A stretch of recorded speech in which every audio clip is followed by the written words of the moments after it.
Pourquoi on a comme l'impression que votre parti, l'UNC, semble n'avoir pas trouvé son compte, enfin, suffisamment son compte, on vous sent un peu exaspéré.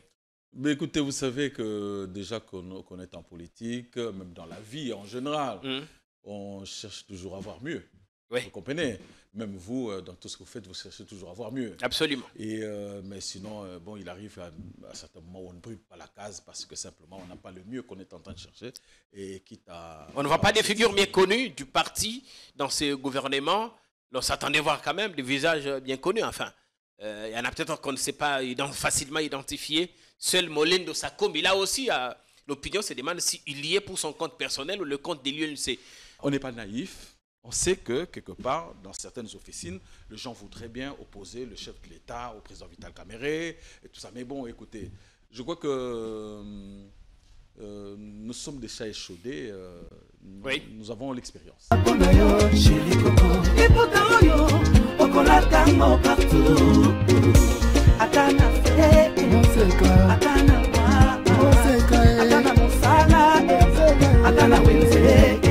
À 3,5, 4,5 ou 5,5 $, le wax de Maman Monseka vous rend inoubliable. Merci de nous contacter. Non à la balkanisation de la République démocratique du Congo. Le Congo restera un et indivisible.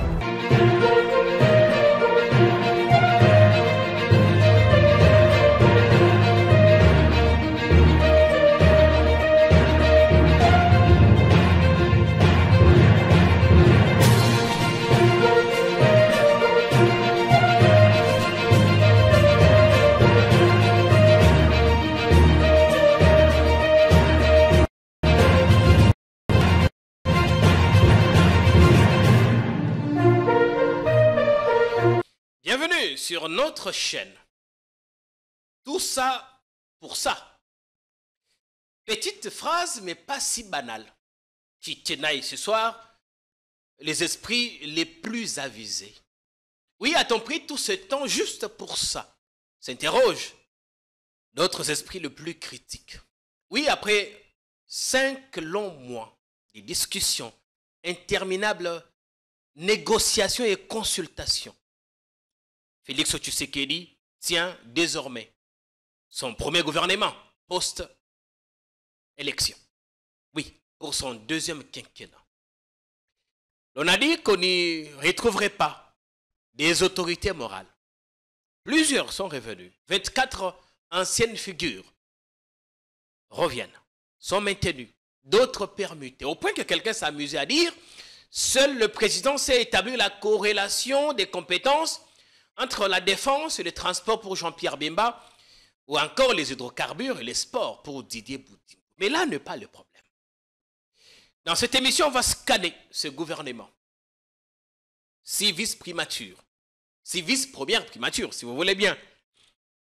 10 ministères d'État, 20 ministères, des ministères délégués et des ministres, enfin des vice-ministres. On a beaucoup de choses à vous dire. Et les premières frustrations qui commencent également à s'éclater. Si vous resterez avec nous jusqu'à la fin de l'émission, vous comprendrez de quoi il s'agira. Des questions également sur le rôle que va jouer l'UNC et son leader, Vital Kamerhe. Il y a 24 heures, on vous disait qu'il n'est pas, contrairement à une rumeur répandue, que sa plateforme n'est pas deuxième force politique au sein de l'Union sacrée. VK ne se trouve maintenant qu'à la 4e position, ce qui pourrait justifier la petite moisson qu'il a pu avoir dans ce gouvernement. Là aussi, il y a des langues qui se délient. A-t-on nommé des gens nommés par lui-même, ou délégués par lui-même, ou qui sont passés par d'autres canons? On ne va pas mettre la charrue avant le bœuf. On a l'immense plaisir de recevoir une des voix autorisées de l'UNC, José Ntedika. Vous êtes porte-parole adjoint de l'UNC, porte-parole national adjoint. On est content de vous recevoir ici, bienvenue. Merci beaucoup. Comment vous sentez-vous libérer la voix? Ben, ça va. Vous avez l'air triste, Vous paraissez inconsolable. Qu'est-ce qui ne va pas? Non, pas nécessairement. En fait, c'est pour dire que c'est la première fois que je viens dans votre émission. Et Oui. je me sens tout à fait honoré de pouvoir participer à votre émission. Oui. J'espère que d'autres émissions aussi. Première émission, mais pas la dernière. On va politiquer avec vous. Merci. Vous qui venez Merci. fraîchement du Congo central, où Merci beaucoup. vous êtes jusque-là directeur de cabinet adjoint du gouverneur Mbadou, qui malheureusement n'a pas pu se faire élire. On en parlera. Mais d'abord, on voudra avoir vos impressions au sujet de la sortie du gouvernement. On l'a beaucoup attendu pendant longtemps, au point que l'exaspération populaire était devenue manifeste. Et tout le monde en parlait. On ne comprenait pas pourquoi on mettait beaucoup de temps. À première vue, quelles sont les premières impressions qui arrivent sur la composition d'abord du gouvernement, sa publication? Ensuite, on va entrer dans les considérations particulières. Ben, écoutez, je crois que le gouvernement est sorti hier. Oui. Ok. Bon, on a constaté qu'il y a un alliage entre d'anciennes figures et de nouvelles figures. Oui. Et bon, je crois qu'il est de coutume qu'on on va pas terminer au début. On attend. Je crois que il est de coutume qu'on puisse juger un gouvernement dans les 100 jours. Et donc, nous attendons. On peut également y mettre un point de vue par rapport à ceux aux heureux nommés ou nominés. Écoutez, aux heureux nominés, c'est peut-être leur souhaiter un fructueux mandat. Les féliciter, leur souhaiter un fructueux mandat et peut-être qu'ils soient aussi de nature à rendre les meilleurs services pour la nation. Quand vous scrutez le profil de certains qui arrivent pour la première fois, vous dites qu'on a effectivement mis la main sur ces oiseaux rares qui ont tellement fait retarder la sortie de ce gouvernement où voilà, on a pu faire avec écoutez, ce qu'on a. Je crois que ça fait partie des arbitrages ou de la gymnastique du Premier ministre et puis du chef de l'État. Et donc certainement qu'ils doivent voir des éléments qui puissent les pousser à pouvoir placer tel à tel poste par rapport à la technicité, par rapport aux enjeux, par rapport au poids politique. Et donc voilà un peu par rapport aux problèmes qu'on a à résoudre. Oui. Et donc je crois, nous pensons que le Premier ministre, Madame le Premier ministre, a dû tenir compte de tous ces éléments-là et puis le chef d'État qui a signé l'ordonnance. Pourquoi on a comme l'impression que votre parti, l'UNC, semble n'avoir pas trouvé son compte, enfin, suffisamment son compte? On vous sent un peu exaspéré. Mais écoutez, vous savez que déjà qu'on est en politique, même dans la vie en général, on cherche toujours à avoir mieux. Oui. Vous comprenez? Même vous, dans tout ce que vous faites, vous cherchez toujours à avoir mieux. Absolument. Mais sinon, bon, il arrive à certains moments où on ne brûle pas la case parce que simplement, on n'a pas le mieux qu'on est en train de chercher. Et quitte à... On ne voit pas des figures bien connues du parti dans ce gouvernement. On s'attendait voir quand même des visages bien connus. Enfin, il y en a peut-être qu'on ne sait pas facilement identifier. Seul Molindo Sakombi, là aussi, l'opinion se demande s'il y est pour son compte personnel ou le compte de l'UNC. Dans tous les cas, vous allez vous prononcer dans les jours à venir, c'est ça? Ben, je crois, mais de toute façon, ceux qui représentent l'UNC, ce n'est pas l'occasion de pouvoir ne pas les reconnaître. Donc, je crois que ce n'est pas du tout ça le chapitre. Peut-être il y a d'autres éléments qui peuvent prévaloir. Oui. Il y a peut-être d'autres éléments qui peuvent prévaloir. Mais je crois que, comme je dis auparavant, on cherche toujours mieux. Et bon, le reste, l'avenir va mieux nous indiquer. Mais maintenant, pour faire fonctionner, pour faire marcher le pays, même s'il faut juger le gouvernement, je crois qu'il est de coutume qu'on le juge 100 jours après. Êtes-vous Sinon, frustré? ce serait hâtif de conclure à l'introduction. Oui. Parce qu'on n'est qu'au début, donc on ne peut pas conclure. Ne pas faire des conclusions hâtives. Évidemment, les photos de notre ministre de la Jeunesse qui font le tour du web en ce moment, certains de ces clichés, tantôt en boîte ou ailleurs, dans tous les cas, chacun a sa vie, son passé aussi. Et ce qu'on sait pour l'instant, c'est que la nouvelle ministre de la Jeunesse est bourgmestre, jusqu'à bourgmestre adjointe dans l'une des communes de Kinshasa. Et donc, le débat sur ces tenues ou ces clichés d'avant pose problème quand même, au point que certains se demandent si elle est le modèle qu'il nous faut pour notre jeunesse. Toujours est-il qu'elle est mariée et mère. Alors, en attendant, même si vous ne vous êtes pas retrouvé du côté du gouvernement, vous avez déjà une grosse part du gâteau à l'Assemblée nationale. Votre leader est la deuxième personnalité du pays. Mais nous ne considérons pas que le pays soit un gâteau à partager. On a pris beaucoup de temps. On a pris beaucoup de temps pour ça. Le pays n'est pas un gâteau à partager. Je crois que quand on fait la politique, on crée nos partis politiques, c'est de pouvoir se retrouver dans les institutions. Bon, ouais. Il a plu justement à Dieu et aux forces politiques en présence de pouvoir nous positionner au niveau de l'Assemblée nationale. C'est déjà une bonne chose. Et puis, bon, le reste, on va voir comment on va devoir le faire. D'abord, pour revenir sur le gouvernement, oui. Comprenez-vous pourquoi on a mis beaucoup de temps? À un moment donné, arrivez-vous à comprendre l'exaspération populaire? Écoutez... la colère, l'indignation. C'est bon, c'est normal, ça peut se justifier que les gens soient impatients, ouais. Mais on tient aussi compte de certains impératifs politiques qui échappent parfois au contrôle de tout le monde. Hein, donc, ce sont des impératifs politiques qui nous ont amenés là. Bon. Et donc, je crois que... c'est là qu'on disait qu'on a sacrifié les intérêts du pays à l'autel des intérêts de politiciens, chacun qui voulait avoir la grosse part. Bon, les enjeux politiques l'ont recommandé ainsi. Les enjeux politiques l'ont recommandé ainsi. Les enjeux politiques. Voilà. Bien. Une autre émission avec Papi Tamba ce soir, ne ratez pas. On va scruter davantage. Alors, je voudrais en profiter pour les saluer, puisque... Oui. Vous êtes tous des Congos, évidemment, en tant qu'était. Mais non, plus que ça, pour moi, c'est un condisciple. On a étudié ensemble. Ah, ok. Voilà, donc, eh bien, on lui fera parvenir votre message. Depuis la jeunesse. L'UNC. Aujourd'hui, à l'Assemblée nationale, deuxième personnalité du pays. Mais finalement, vous n'êtes que quatrième force. Comment expliquer qu'un poste aussi stratégique soit donné à une force politique qui n'arrive qu'à la quatrième position? Comment expliquer? Je crois qu'il faut les situer à deux niveaux.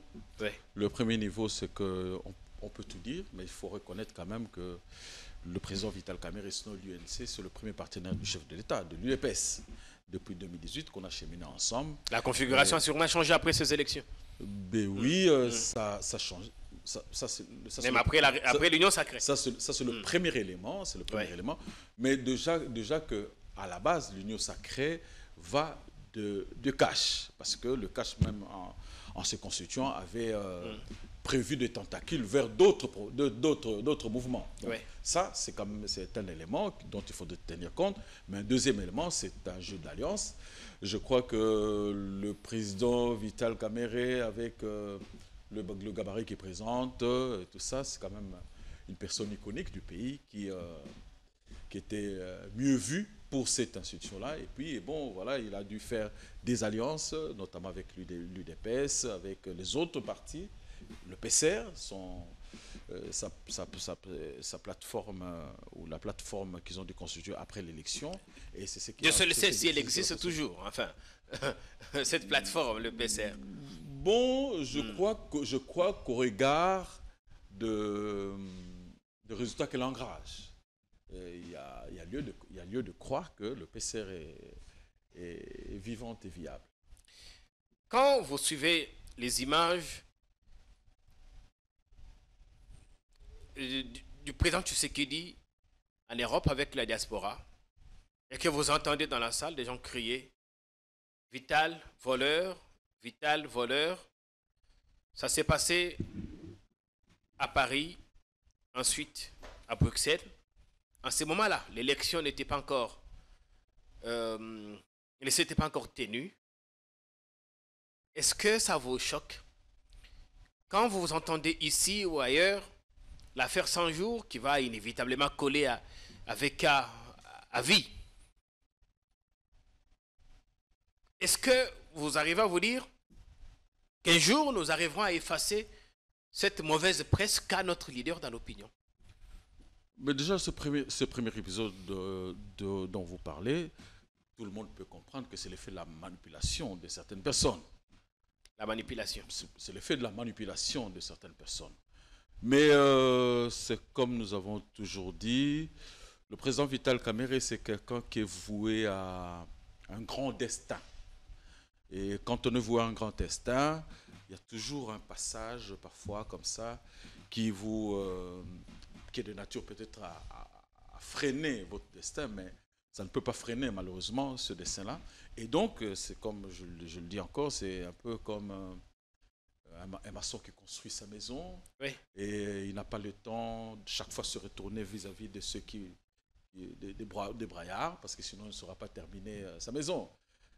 Il ne sera pas terminé à construire sa maison. C'est comme si pour étayer le chien en bois parce qu'il n'a rien à faire. La caravane passe parce qu'il a des objectifs qui s'est assigné. Et le problème, c'est qu'il a de ces tâches qui restent à vie sur une chemise blanche. Mais attention, mais quand on sait d'où ça peut venir, quand on peut cerner d'où ça peut venir, peut-être et puis comment je peux dire comme ça, les motivations qu'on peut avoir autour de cela. Mais est-ce que vraiment il faut continuer à suivre ces gens-là pour leur faire plaisir ou bien continuer son chemin? Ici, on ne suit pas les gens. Les faits, c'est que oui, sur 2 sites, les maisons préfabriquées, les quelques maisons déjà construites sont à l'abandon. Les herbes ont repris le droit de citer. Tout à fait. Chaque fois qu'on passe par là et qu'on voit ces maisons, on pense au procès 100 jours et au prévenu principal qui a été acquitté et qui occupe aujourd'hui, qui est devenu, qui a été propulsé, deuxième personnalité du pays. Ça, l'opinion va continuer à le penser. Oui, mais l'opinion aussi, c'est parce que le procès de 100 jours a été ouvert au public. Ouais. Et je crois qu'on a dû constater aussi qu'il y a eu, on peut pas dire autour de ça, il y a eu la surchauffe autour de cela. Parce que ça a commencé par la clameur publique, et la clameur publique n'est pas un fait du hasard. Ça a été manipulé quelque part. On a même créé une nouvelle infraction, le détournement intellectuel. Voilà, vous comprenez? Mais en gros, je crois qu'aujourd'hui, à partir du moment où le chef de l'État, garant du bon fonctionnement des institutions, a reconnu, au regard des études qui ont été menées par une institution, je crois que tout à fait indépendante, a reconnu que le programme 200 jours du chef de l'État a été réalisé à 83%. Okay? Donc, ce qu'on peut remarquer comme faiblesse, peut-être peut se résumer autour de ces 17%. Parce que ça n'était pas réalisé à 100%. Et donc, je crois qu'en réalité, le programme de 100 jours a été sabordé, déjà même par nous-mêmes aussi, parce que simplement il fallait viser quelqu'un. C'est comme aimait dire Félix Oisé, quoi. Félix Oisé, quoi, disait toujours Zoba, Bazola Kisaye Sanza, Yazota la Moussapi. Vous comprenez? Donc, le programme de 100 jours du chef de l'État, qui regroupait comme ça un certain nombre de secteurs, pour le chef de l'État, malheureusement, on a eu à le diaboliser parce qu'on était en train de viser le président Vital Kamerhe. Et encore, je crois que le chef de l'État, l'a encore appelé, je crois qu'au mois de décembre ici, à la veille des élections. Vous ne craignez pas que partout qu'il passe, ou il aura passé, qu'on dise que le même refrain retentisse? Le même refrain va retentir, ok? Parce que c'est comme ça, c'est des personnes peut-être mal intentionnées, mais bon, c'est un peu par faiblesse d'esprit qu'on veut faire retentir cela, par faiblesse d'esprit. Mais je crois que face à de telles personnes, de tels comportements, on n'a pas flambé. Il faut continuer dès lors qu'on sait qu'on a un grand destin, c'est comme je le dis comme ça. On a un grand destin et par rapport à ça, déjà que regardez, mon cher ami, quand vous avez votre fils qui vous amène un bulletin de 83%, vous n'avez pas à les taper pour ça. Vous voyez? Donc, 83%. Dieu seul sait si on est arrivé à 83, parce qu'en parlant de l'exécution du projet Kin 03, on est même arrivé à 90. Non, même si, le programme de 100 jours, c'est le programme de 100 jours du chef de l'État. Et donc, la première personne à être offusquée par rapport au faible taux de réalisation, ça aurait dû être le chef de l'État. À partir du moment que le chef d'État lui-même le reconnaît, donc je crois que bon, il faut se dépasser. Et nous, Nous savons que bon, les faibles d'esprit veulent utiliser cela pour décourager le président de notre parti à pouvoir poursuivre son chemin vers son destin. Et ce destin-là, il n'y a que Dieu qui le sait. Oui, Monsieur le Président, j'ignore si dans les 13% restants, 17. 17, il y a des routes, notamment chez moi, là-bas dans le Kasaï. Mais bon, il y a à boire, à manger, peut-être aussi à vomir, mais je ne suis pas votre contradicteur. Comment compte-t-il faire pour laver son image dans l'opinion? Il a été acquitté par la justice, même si on ne dira pas qu'il a été blanchi. Mais comment va-t-il faire pour laver totalement son image? On a vu qu'il a fait une sorte, les critiques pourraient dire, un passage à vide au ministère de l'économie, sans grand résultat. Ben écoutez, je crois qu'on peut se retrouver par rapport à cette question dans les jours qui viennent. Comme ça, on peut vous donner le résultat. Déjà, regardez, cette clameur publique qui a prévalu, il y a 2 ans, je crois que tu arrivé quand même à s'estomper progressivement. Okay? Et il reste peut-être quelques poches de résistance par rapport à cela. Mais vous savez qu'en 2021, quand la chose était sur la toile, ben c'est partout, on ne parlait que de ça. Mais Dieu merci aussi, je crois qu'il a fallu ce procès ouvert au public pour que les gens comprennent bien. Mais je crois qu'il y a aussi des personnes lucides qui savent et qui ont compris d'où pouvaient venir les jeux. Et le passage au ministère de l'économie? Ben, au ministère de l'économie. Quand il arrive avec Jean-Pierre Bemba, on dit les mastodontes sont arrivés, on va connaître un grand changement. Il arrive avec beaucoup de prétentions, la réduction notamment du taux d'échange et tout, le prix des biens sur le marché. Il est parti, on est à 2800, 3000 ailleurs, et le marché ne fait que connaître la surchauffe. Ben, la beauté de cette question, c'est parce que je sais que vous savez que le taux d'échange, ce n'est pas au niveau du ministère des Finances que cela se règle. De l'économie. Ah oui, mais il en parlait quand même. Non, je vais vous savez au fait que cela relève de la surchauffe justement des internautes. Parce que lui ne l'a jamais dit. Sinon, comme vous êtes journaliste, je sais que vous pouvez donner des éléments pour me contredire. Il n'a jamais parlé du taux d'échange parce qu'il sait que, d'abord dans son domaine, il sait que cela ne relève pas de lui. Yangandeko mbote biso na bino to batila mami na document oyo to bengi yango compromis de vente yango eza contrat oyo eza ko protéger yo pe eza ko protéger biso objectif habitat na kati ya contrat na biso na 6e article na yango balobi yete na suka sanza nyonso ndeko yo lapinda yete okopesa kambongo na yo ya syndic mbongo ya syndic eza pona nini eza pona entretien ya concession eza pona garde ya concession bato mingi bakindaka na basystème ya moseka toyebi ete tozalaka na bapolicier tozalaka na bagarde nyonso wana eza na kati ya frais ya syndic mpona concession na yo ezala kitoko mpona banzela ezala clair mpona matiti ezala te mpona bapolicier bazala mpona sécurité esengaka ke mbongo ya syndic wana epesama kasi ndeko ozolanda biso depuis osomba na 2020 depuis osomba na 2021 est-ce que oza en ordre na bafrais ya syndic toyebi te frais ya syndic ezalaka $20 le mois pe $240 l'année yango sika objectif habitat ebeleli na baacquéreur na ye nyonso mutu nyonso ayebi ki asomba na cité mama mosika oyo aza en ordre na bapaiement nyonso oyo esi asilisa oyo aza kocontinue na niongo to mpe oyo aza kutu deja na mikanda oyo asalaki mutation à partir ya lundi mutu akozala en ordre te na frais ya syndic akozala lisusu na accès na basité mama mosika te to préciser à partir ya lundi accès epekisami na ndeko nyonso aza en ordre te na 6e article ya compromis de vente na biso akozala lisusu na accès na kati ya cité mama mosika te tokopesa bato babadge tokopesa bato badocument oyo ekozala ekopesa yo autorisation ya kokende na kati ya cité ya kolakisa ba policier ya kolakisa ba garde po te ba mona que yo za en ordre pe ozala na kati ya accès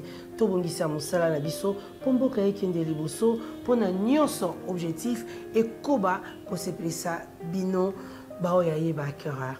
Merci.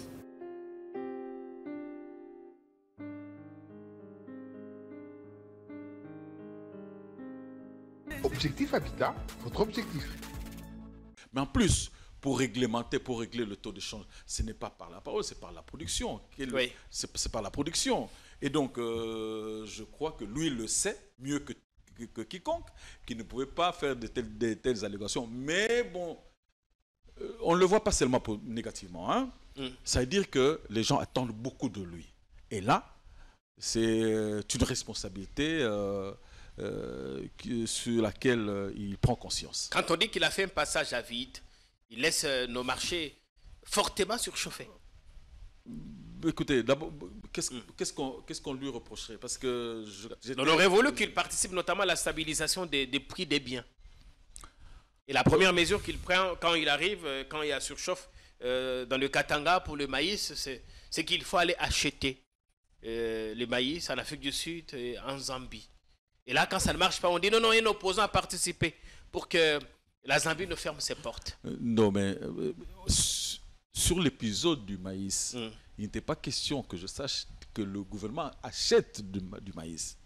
Il était question qu'on puisse donner des facilités aux importateurs du secteur, aux opérateurs du secteur, qu'on puisse leur donner des facilités pour amener le maïs. Il y avait d'abord une mesure urgente à prendre, ensuite donner des facilités aux importateurs et agriculteurs. Ce qui est sûr, au moins je suis à l'aise d'en parler avec vous, je suis fort aise. Merci. Ce qui est sûr, c'est que la crise qui avait prévalu à l'époque est endiguée. Aujourd'hui, vous n'en parlez plus. Donc, je crois que les mesures avaient été prises et qui avaient porté du fruit sur le terrain. Parce que là, en plus, il faut reconnaître que c'était d'abord à court terme des mesures, mais à long terme, c'est qu'il faudrait qu'on, nous-mêmes avec tout le potentiel que nous avons, et c'est peut-être que nous-mêmes aussi nous puissions cultiver le maïs pour le bien de consommation, pour le besoin de consommation. Donc, ces mesures-là avaient été prises et le ministre de l'économie à l'époque, le vice-premier ministre de l'économie à l'époque, avait instruit les entreprises du secteur pour devoir exonérer, pour accorder les facilités aux opérateurs du secteur, et c'est ce qui a été fait, que ce soit l'OCC, que ce soit la DGDA, que ce soit tout avait été exonéré pour permettre à ce que et certaines facilités accordées aux fermiers, c'est les tracteurs, on dit, mais il en parle parce qu'il sait lui-même que son épouse est fermière et les premières facilités lui seront bénéfiques. Bon, je ne veux pas vous contredire sur le terrain, je vous suis sur ce terrain-là. À supposer que ce soit cela. Est-elle congolaise, oui ou non? Est-elle fermière, oui ou non? Il y a conflit d'intérêt, non? Non, il n'y a aucun conflit d'intérêt parce que ce n'est pas parce qu'elle est épouse du vice-premier ministre, même si elle est dans ce secteur-là, que ce soit un motif d'exclusion parce que c'est son épouse. Ça n'a pas de sens. Si elle est du secteur et que on accorde ces facilités-là, en plus si c'est pour l'intérêt de la population, mais pourquoi on va l'exclure? Ça n'a pas de sens. Donc je crois que ça ne paraît pas nécessairement d'être relevé à ce stade-ci. On est content que vous soyez là, José Tidika, porte-parole adjoint de l'UNC, le parti de Vital Kamerhe. On espère que vous qui nous regardez, vous passez un excellent moment de télé. L'épisode qui les conduit à l'Assemblée nationale commence par des primaires. Oui. Après, il dit « J'étais le choix du président ». Beaucoup ont estimé que cette déclaration ne devrait pas être faite parce que ça mettait mal à l'aise les autres. S'il était le choix du président depuis le début, pourquoi ne l'a-t-on pas désigné? Pourquoi fallait-il attendre qu'on aille aux primaires, qu'il soit désigné, élu, pour que finalement on dise « Oui, c'était moi que le président avait choisi ». Bon, je peux dire peut-être l'un n'exclut pas l'autre. Déjà que c'était son choix, mais à partir du moment que d'autres personnes aussi expriment leur ambition, oui. Vous voyez, au moment de faire des arbitrages, si c'était imposé, peut-être que ça aurait frustré les autres. Parce qu'il ne faut pas oublier qu'à la base, c'était aussi des collaborateurs du chef de l'État. Il y a l'un qui était président de l'Assemblée nationale, sortant, et l'autre qui était président du Sénat. Des gens qui l'ont accompagné, et donc peut-être qu'il y avait aussi droit à certains égards. Et donc, voilà un peu, même si c'était son choix, le président Vital Kamerhe, c'était son choix, mais Dieu merci que, en les soumettant aux primaires, il a eu à remporter face à ses aînés. Oui, il a remporté aux primaires et au vote, proprement dit, il n'avait pas de challenger. Aujourd'hui, est-il fier d'avoir été, disons, plébiscité? Parce qu'il n'y a pas eu véritablement vote dans son cas. Non, mais dans son cas, Oui. il reste et demeure fier. Vraiment, il persiste avec force qu'il est fier parce qu'au moins, il est passé aux primaires. Ça a été laborieux, ça n'a pas été facile. Face à Christophe Mbosso ou encore ben oui, hein. Modeste Bahati. Et puis peut-être que c'est que ce à quoi les gens ne font pas trop attention, c'est que ça tenait à un fil. Donc je crois que lui avait fait 183 votes. Mais la sommation du président Mbosso et du président Bahati, ça faisait 182 voix. Ah, vous comprenez? Donc ce n'était pas du tout une partie de loisir. Oui. Et ça, c'était laborieux. Et puis, Dieu merci qu'il a eu déjà le soutien de ses partenaires de PCR, d'autres partenaires aussi de l'UDPS, évidemment aussi le chef de l'État qui l'a aussi soutenu. Bon, Dieu merci que ça se soit bien passé au premier tour. Et puis, bon... Ça n'a pas été facile quand même pour lui. Ah, ben oui, face à Christophe Mbosso, pendant un temps, on a vu qu'il opposait quand même de la résistance. Les deux sont obligés désormais de cohabiter au sein de ces bureaux. Donc, se pose la question sur la qualité de leur cohabitation. Non, vous savez, pour des raisons d'État, il n'y a pas d'état d'âme. Hein. Pour des raisons d'État, il n'y a pas d'état d'âme. Ils vont devoir cacher leur hypocrisie. On sait qu'ils se méfient quand même l'un. Écoutez, la gestion de l'État, la gestion de la chose publique, ça ne nécessite pas que nous puissions y mettre nos cœurs. Je crois que l'administration, il a son fonctionnement normal. Chacun, il sait à quoi il doit s'en tenir et tout ça. Et je crois que c'est défini, c'est réglementaire. Si chacun, en plus que c'est des personnes adultes et puis c'est des intellectuels, ils savent que c'est normatif. C'est réglementaire, chacun sait ce qu'il doit faire et tout ça. Si on s'en tient à ce fonctionnement-là, je crois qu'il y a moins de télescopage. Mais évidemment, si les gens y mettent des sentiments, des états d'âme, c'est à ce moment-là que les choses floppent. Mais l'avantage, c'est que le président de l'Assemblée nationale, le président Vital Kamerhe, de par son expérience, c'est quand même un monsieur élevé, on le sait, puis de nature, il est pacificateur, et puis en plus, il met en avant-plan le pays. Hein, il met en avant-plan le pays, donc je ne pense pas qu'il soit quelqu'un qui descende à les caniveaux pour chercher la petite bête. Déjà, regardez comment il s'est sublimé, parfois certaines frustrations, parfois certains comportements puérils, mais il s'est sublimé parce que, comme je dis encore, c'est quelqu'un qui est voué à un grand destin. Ce qui est différent pour 2007 avec le PPRD, c'est qu'à l'époque, il était secrétaire général du parti présidentiel et qu'il contrôlait en partie la majorité parlementaire, ce qui n'est pas le cas cette fois. Quelle marge de manœuvre a-t-il? On sait qu'il a à peine 34 députés. Bon, je crois que le meilleur gage, d'abord son âge, donc son expérience aujourd'hui, c'est quand même plus âgé qu'il y a 15 ans. Et donc son âge, qui va lui permettre de naviguer entre les intérêts rivaux, et puis son style, je crois que d'abord c'est quelqu'un qui sait considérer les collaborateurs et tout ça, et en plus il sait que les différents députés, c'est eux qui l'ont porté à ces niveaux-là, et par sa technique, je sais nous pouvons compter sur... Va-t-il s'imposer comme coordonnateur de la majorité parlementaire?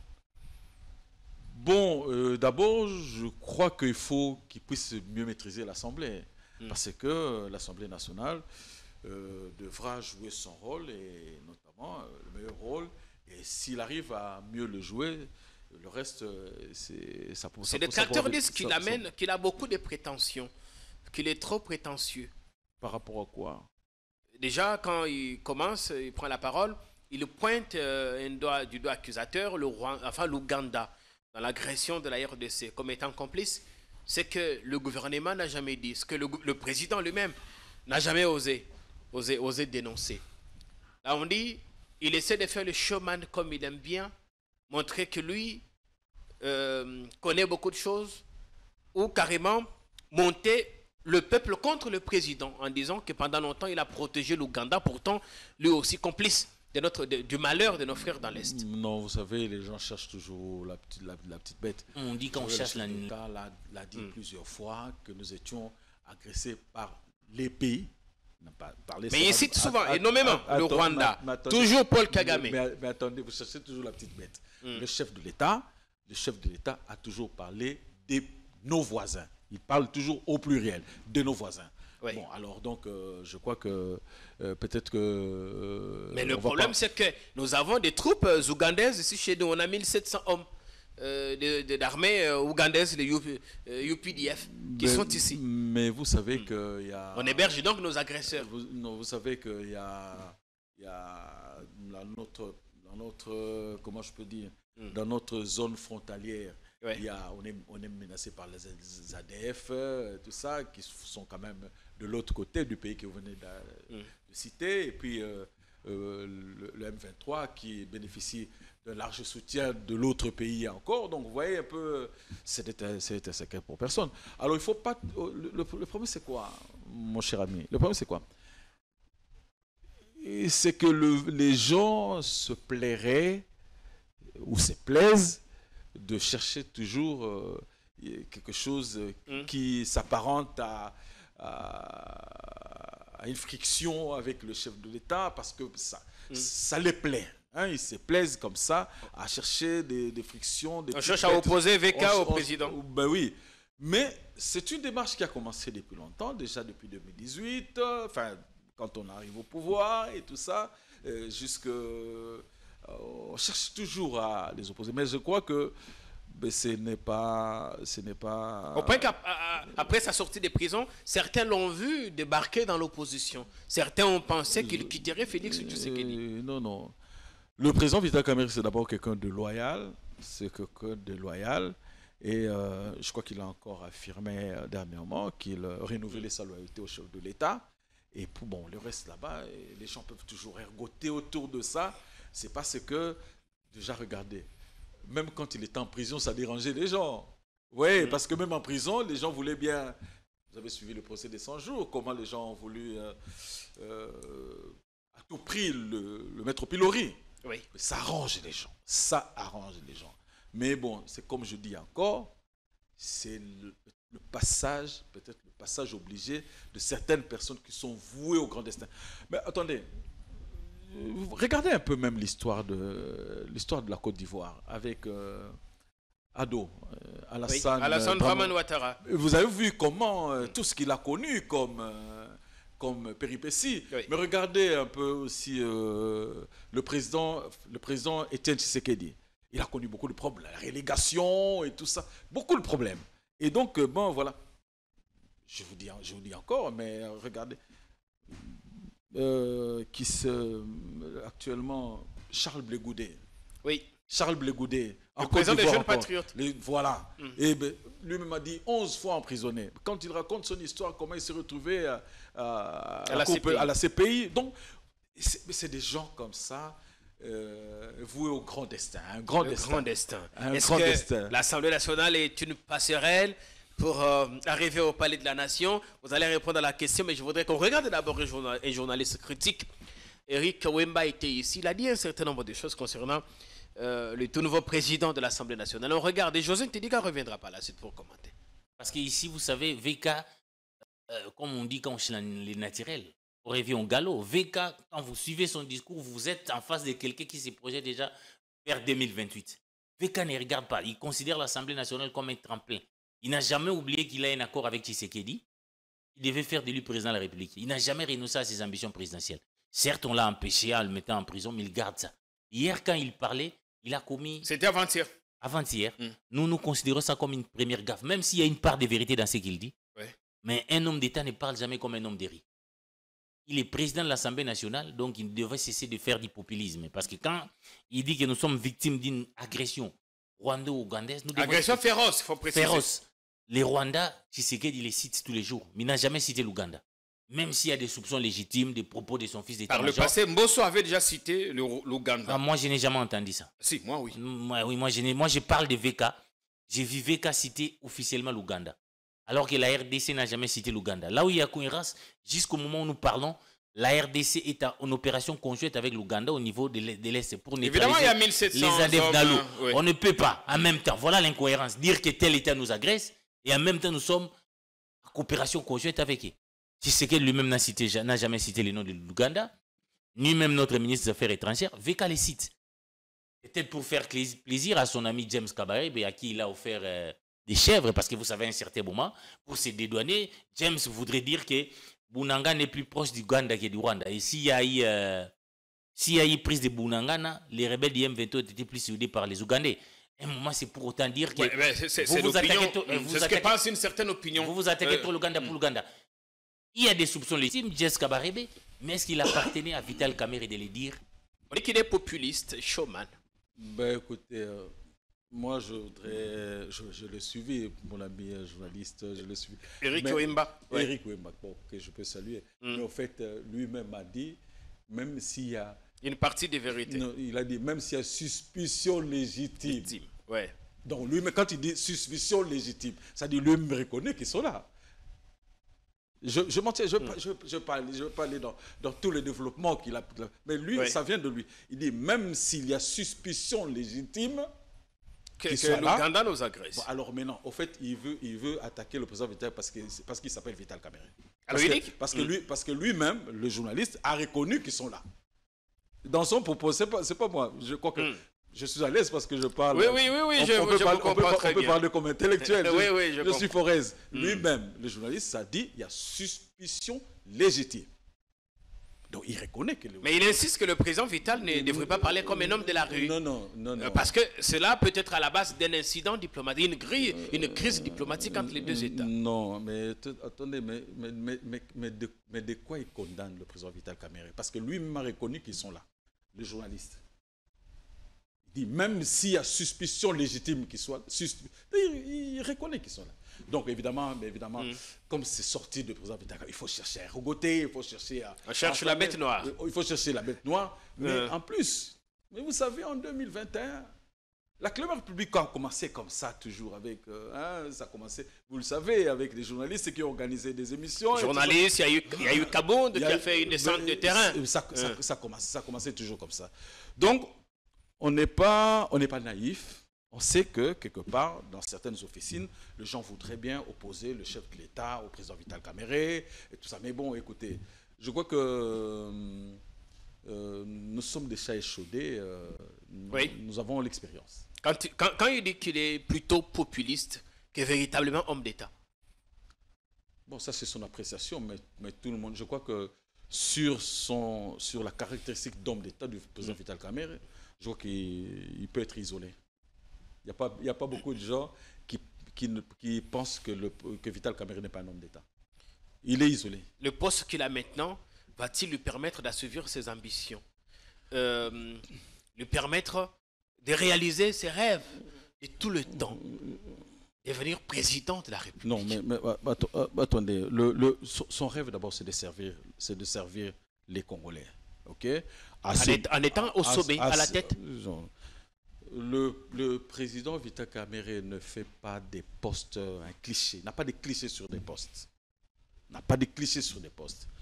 Son rêve aujourd'hui, c'est de servir le peuple congolais, et notamment à partir de l'institution, qui a un rôle traditionnel, le contrôle, la légifération des lois, ça c'est un rôle traditionnel. Son premier rôle aujourd'hui, c'est d'être au service de la population. Le reste là-bas, ce n'est que calendaire.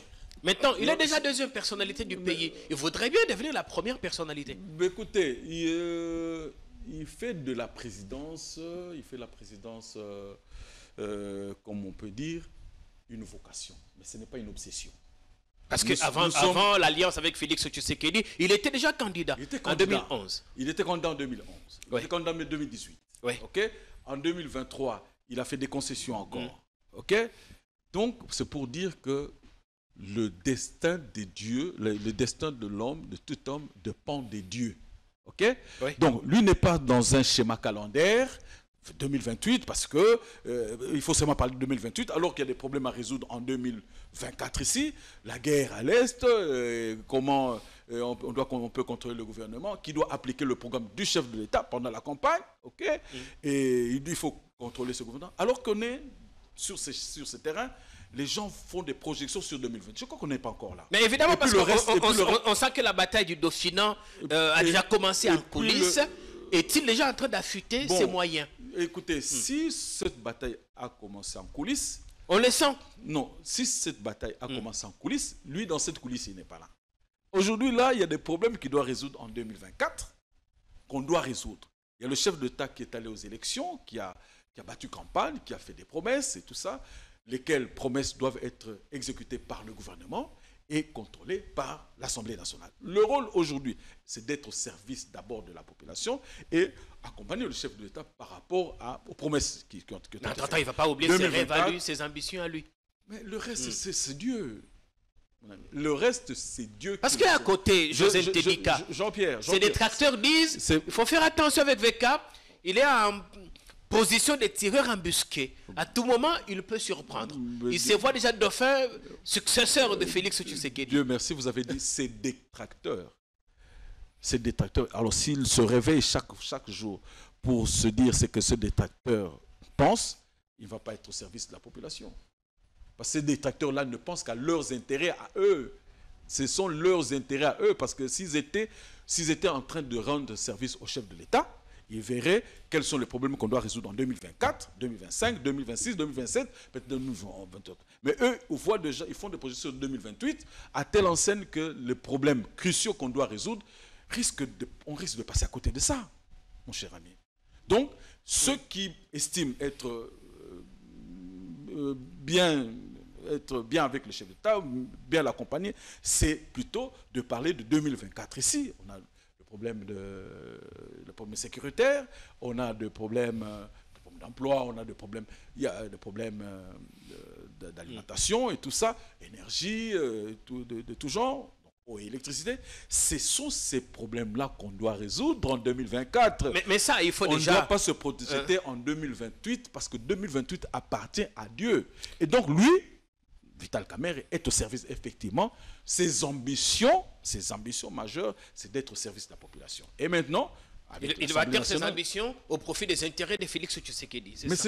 Mais ses ambitions, aujourd'hui, ses ambitions, c'est d'être au service de la population. Mais en dernier ressort, c'est au bénéfice de qui? C'est au bénéfice du chef d'État qui lui a pris des engagements avec la population. Il y a quand même quelque chose qui le distingue des autres, c'est que lors du procès Sanjoul, on disait qu'il était monsieur Courtejoie. Il commence en 2007, président de l'Assemblée nationale, tout s'arrête en 2009. Il est DIRCAB, ça ne met pas longtemps. Bien, qu'est-ce qui nous fait croire qu'il pourrait terminer tranquillement ce mandat en étant au perchoir? C'est Dieu.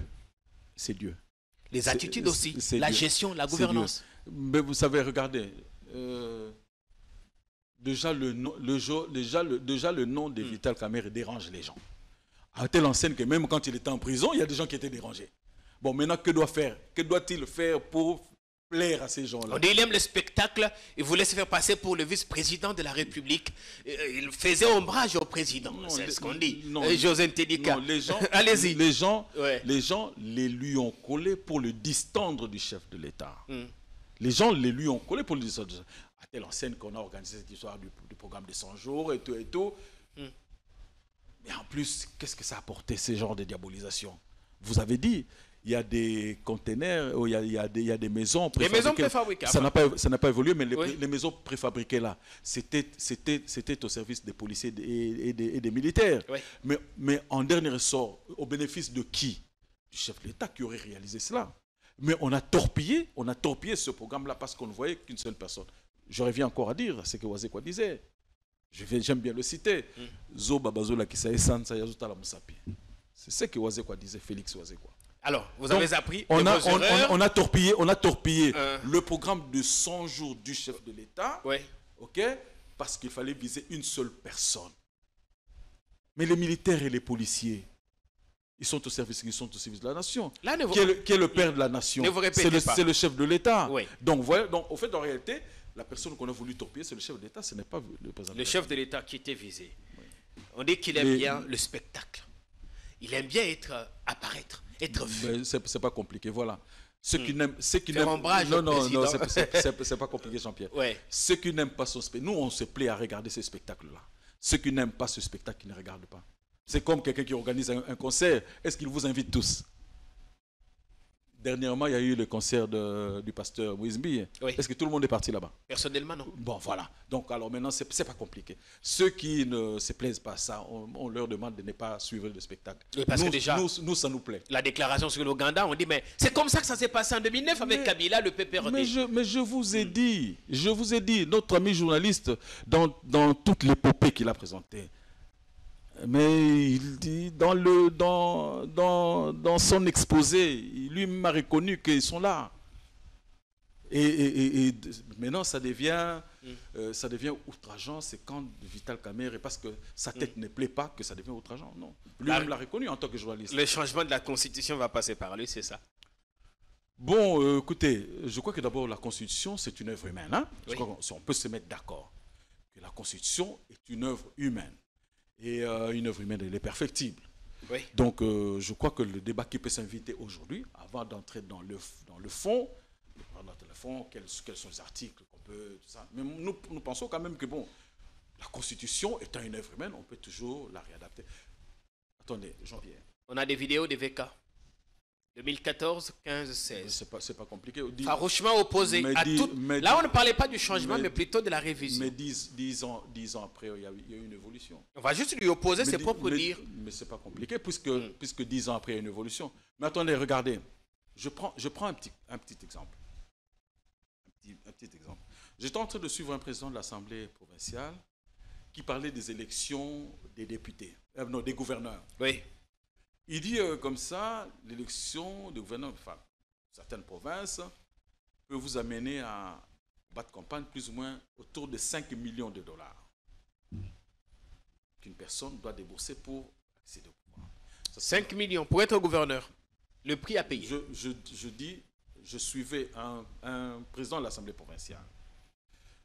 Ça signifie que quand vous arrivez là-bas, vous devez chercher à récupérer vos 5 millions. OK. Mais s'il faut revenir demain au pouvoir, oui, il faudrait mobiliser comme ça 7,5 millions de plus. Donc, ça veut dire que vous devez avoir comme ça une seule personne pour les fins électorales et tout ça. Il faut mobiliser plus ou moins 12,5 millions. Mais vous savez combien de routes de dessertes agricoles qu'on peut entamer avec ces montants-là qui doivent servir simplement à des fins électorales? Je prends seulement un petit cas qui peut permettre d'être soumis à la discussion. Alors que notre pays, vous savez, c'est à 70% rural. OK? Et donc, comme ça, si les différents candidats, tout ça, doivent dépenser autant, tout ça, et donc vous allez voir que ce n'est pas à être surpris que nos provinces aient aussi du mal à décoller. Sur cet aspect-là, est-ce qu'il n'y a pas moyen de prévoir un mode, par exemple, d'accession à ces postes-là, un mode consensuel qui soit moins coûteux, OK, et qui donne beaucoup plus de gages, justement, à pouvoir drainer les différents moyens disponibles vers certaines réalités. Mais on n'a qu'à sévir, traquer les corrupteurs et corrompus. On met fin à ça. On n'a qu'à sévir. Bon, c'est pas... je voudrais pas... Avant vous, Thierry Monsenepo était ici hier.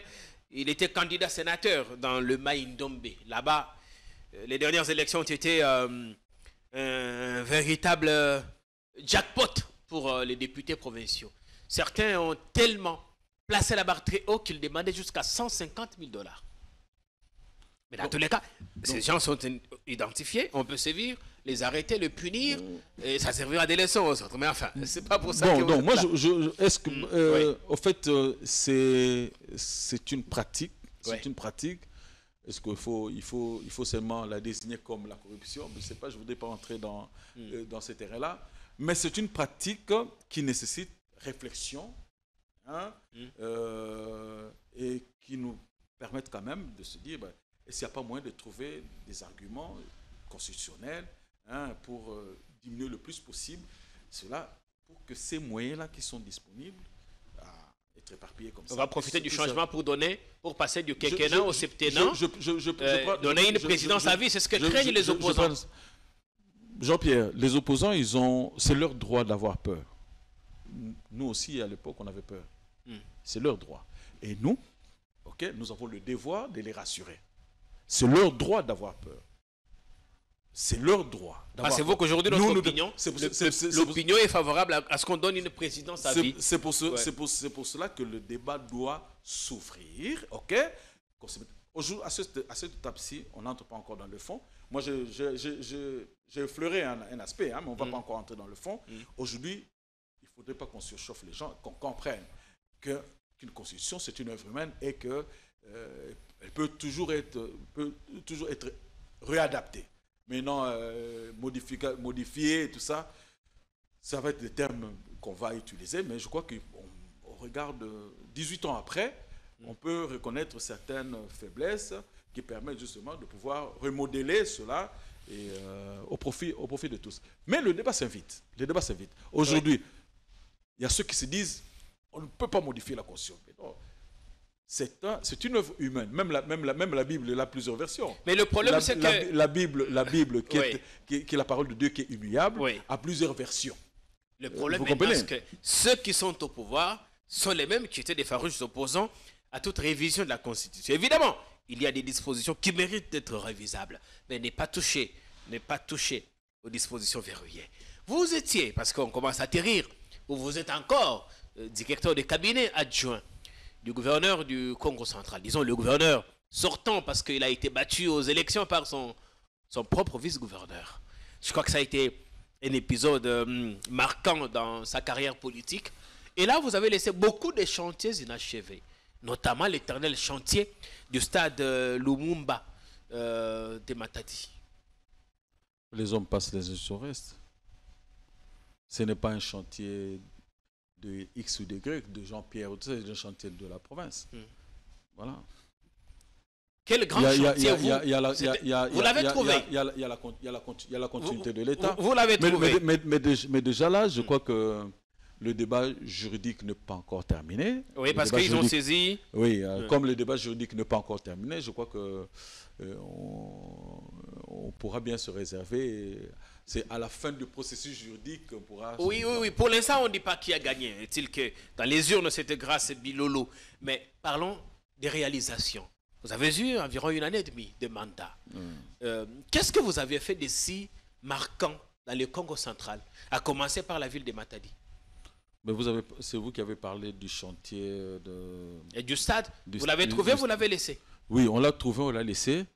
Mais si on l'a trouvé à 30% et qu'on l'a ramené à 80%, je crois qu'il faut considérer les 50% d'augmentation. C'est quand même aussi important. C'est vrai qu'on l'a trouvé à un niveau, on a un niveau donné, mais aujourd'hui, je crois que tout ce qu'il faut pour la finition du stade est déjà, je crois, à disposition de l'entrepreneur. Et bon, on attend que ça puisse se terminer. Voilà. Donc, le plus grand chantier dont je veux parler. C'est le plus grand chantier. En dehors de celui-là, rien d'autre. Bon, il y a, si vous connaissez bien Matadi, il y a une route accessoire et une autre connexe qu'on a dû ouvrir vers la Tortue. La Tortue. Anguango, la Tortue. Et puis, bon, c'est vrai que tout n'est pas terminé. Parce que, justement, vous avez parlé du temps qui est exigu. Il y a aussi, je crois, des travaux de construction du marché, de Sud. Mais tout n'est pas terminé parce que, bon, on a eu que... Quand vous êtes à Matadi, José Ntedi, vous rendez-vous compte que la ville ne vit plus, qu'elle ressemble à une ville fantôme? Tout est terne. Parlons pas de Boma ou d'autres villes. En tant que notable du Congo central, quelle démarche menez-vous pour que cette province, qui fait partie des provinces génératrices de revenus, des recettes dans le trésor public, arrive quand même à tirer profit des merveilles que Dieu a placées là-bas, notamment le port que vous avez. Oui, vous avez dit, en fait, je crois que Tambo, Matadi, c'est des villes essentiellement portuaires. Hein, oui. Essentiellement portuaires. Mais c'est beaucoup plus compliqué pour Boma, parce que justement l'activité portuaire a été délocalisée pour Matadi. Oui. À partir du moment où les infrastructures portuaires, je crois que posent un peu plus de problèmes, mais aussi avec la surveillance du port, privé. De port privé, qui présente beaucoup plus d'opportunités en termes de rapidité. Parce que l'ONATRA n'a pas d'infrastructure. Bon, donc c'est ça effectivement. Et donc là maintenant, en ce qui concerne l'ONATRA, qui est une entreprise publique, ça demande au pouvoir public d'être beaucoup plus attentif par rapport notamment aux problèmes qui sont les leurs, parce qu'ils réclament aussi beaucoup d'arriérés de la part de l'État. Mais comme c'est une entreprise de l'État propriétaire, je crois qu'il y a tout à fait intérêt qu'ils puissent injecter ce qu'il faut pour la faire renaître. Parce que regardez, quand je prends l'autre entreprise, déjà même en termes du personnel, oui. En termes du personnel, c'est peut-être comme ça le 1/5 ou le 1/6 de l'ONATRA. Et donc déjà même en termes de ressources humaines, hein, vous voyez, et puis en termes d'apport. Donc je crois que même quand il faut déverser ce qu'ils ont même comme revenus, je crois que c'est plus du côté de l'ONATRA que ça va se ressentir sur la population. Donc voilà un peu. Je crois que la surveillance des ports privés aussi est pour quelque chose. En tant que notable, qu'est-ce qu'il faut faire pour sauver le meuble? Bon, en tant que notable, déjà, je crois que comme au départ, la ville portuaire, la ville de Matadi, c'est une ville qui vivait essentiellement de l'activité portuaire, avec notamment le port de l'ONATRA. Il est important que le pouvoir public puisse être beaucoup plus attentif, comme je l'ai dit, pour donner le souffle qu'il faut à l'ONATRA, pour qu'il puisse le mettre au diapason de la concurrence. Il faut la mettre au diapason de la concurrence, parce que face à la concurrence qui se met là, l'ONATRA perd quand même un peu. Ouais. Y a-t-il un autre sujet que vous auriez voulu évoquer ici chez nous, qu'on n'a pas épinglé? Ben je suis plus à votre disposition. Voilà. Pour ce gouvernement qui est sorti, vous ne souhaitez pas émettre trop de commentaires aujourd'hui, mais quelles doivent être les priorités? Par quoi faut-il commencer? Ce sera votre conclusion ici chez nous pour ce soir. Regardez la caméra en face de vous, adressez-vous au public.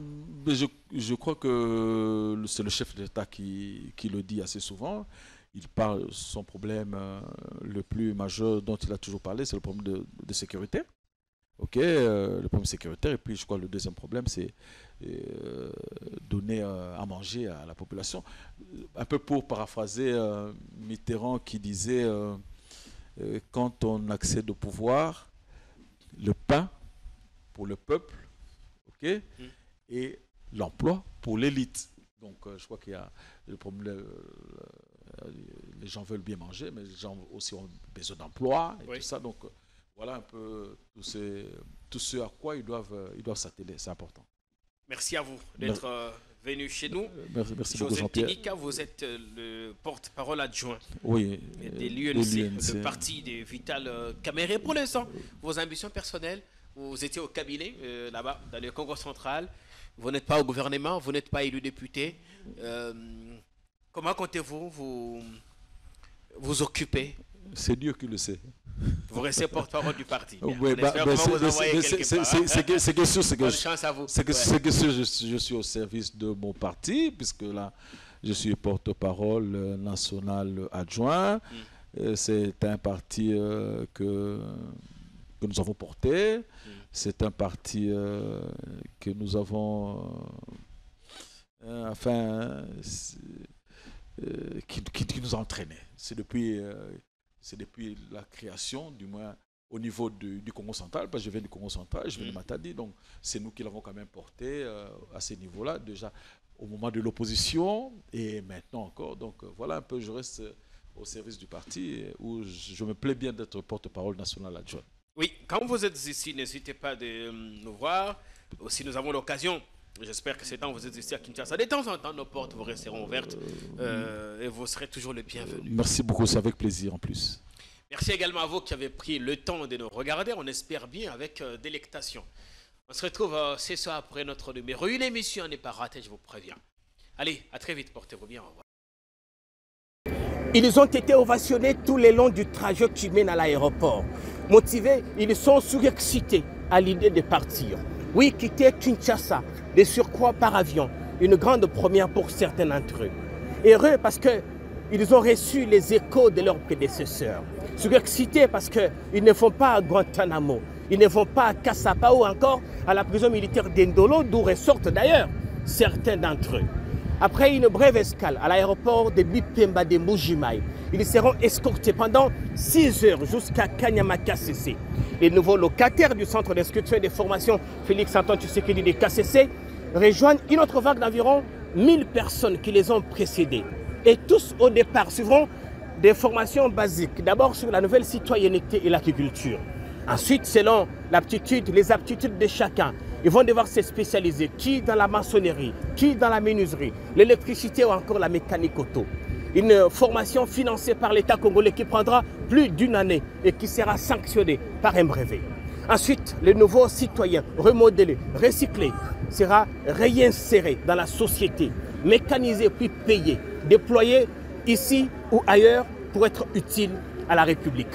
Cette formation est très importante parce que ces jeunes, jusqu'il y a encore 2 jours, ils se recrutent parmi les gangs les plus féroces, les plus violents de Kinshasa, parmi les délinquants les plus redoutables. Ils ont semé terreur et désolation dans la société. À la balkanisation de la République démocratique du Congo, le Congo restera un et indivisible.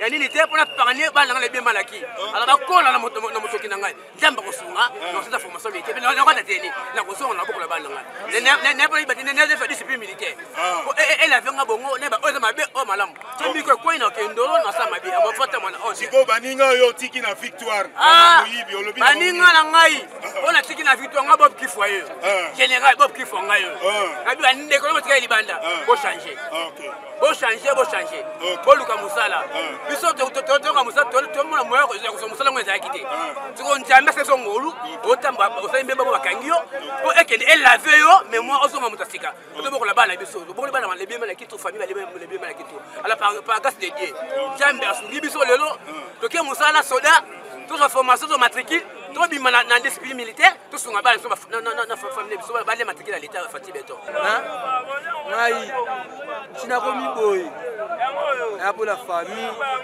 la mère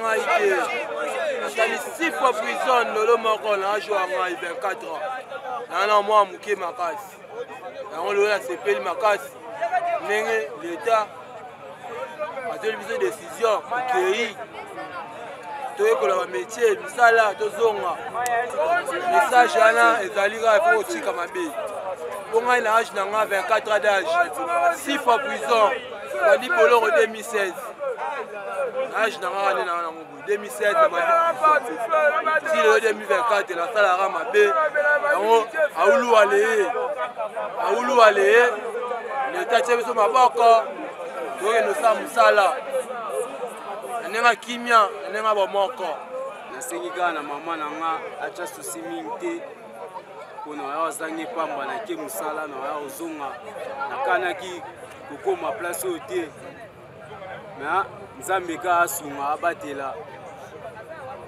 minga kolobesa te merci mingi vraiment na biso esa musala surtout na police FARDC GR esa musala conseil na pesa na bandi ouais qui totika kiyanki bulo ya mungu biso beto kei conseil na pesa na bayiki na biso batikali batika mabe balanda biso osa musala toya tobota bana tokoche mpe bana biso baza na éducation ya bien po biso mpe baparent na biso bakola neti biso nde tokoli te nde balobaka na armée c'est la discipline nde biso mpe toyotama na butamba yango nde memi biso ana kati ya rapport yango omoni biso toyoki kosalala service national apart wana nayebi biso eloo na loba te merci chef de l'état merci na police merci na FARDC merci na GER.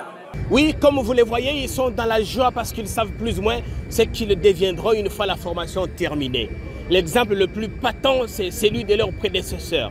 Formés, ils sont aujourd'hui des responsables des familles et réintégrés dans la société. Certains participent aux travaux de modernisation et de réhabilitation de la maternité de Kintambo. D'autres ont fabriqué des bancs qui ont été livrés d'abord au complexe scolaire Mokengeli et bientôt dans d'autres écoles et universités. D'autres encore ont été déployés à l'intérieur du pays, au Katanga, au Kasaï et ailleurs, où ils participent notamment à la construction des écoles et d'autres œuvres d'utilité publique. Mention spéciale au général-major Jean-Pierre Kassongo Kabouik qui exécute avec dextérité cette mission lui confiée par le président Tshisekedi.